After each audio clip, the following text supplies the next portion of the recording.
আরে এইটা কি আমাদের বাবু কোথায় গেল? আরে যা সালা, বাবু তো এখানে খেলা করতেছে আর আমি ভয় পেয়ে গেছিলাম। এই রাব্বি তাড়াতাড়ি করে আয়, ঘরটাকে গুছাতে হবে, নাহলে আবার বাড়ির মালিক চলে আসবে। আরে বাবু তো এখানেই খেলা করতেছে, যাই আমরা তাড়াতাড়ি করে দুজনে মিলে ঘরটাকে পরিষ্কার করে রাখি, না হলে আবার বাড়ির মালিক এসে আমাদের উপর রাগারাগি করবে।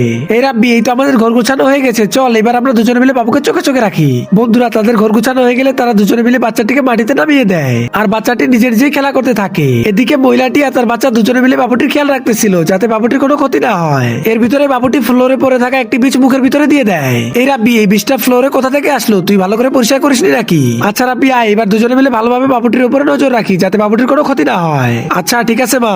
আরে এটা কি, বাবুটি কোথায় গেল? বন্ধুরা বাচ্চাটি চোখের পলকে সিঁড়ি বেয়ে উপরে উঠে যায়।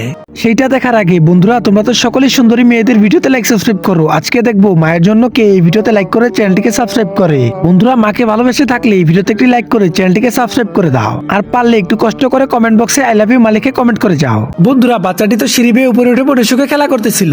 রাব্বি, মনে হচ্ছে আমরা এই বাচ্চাটিকে সামলাতে পারবো না। হ্যাঁ মা, আমাদের দ্বারা এই বাচ্চাকে সামলানো একবারে ইম্পসিবল।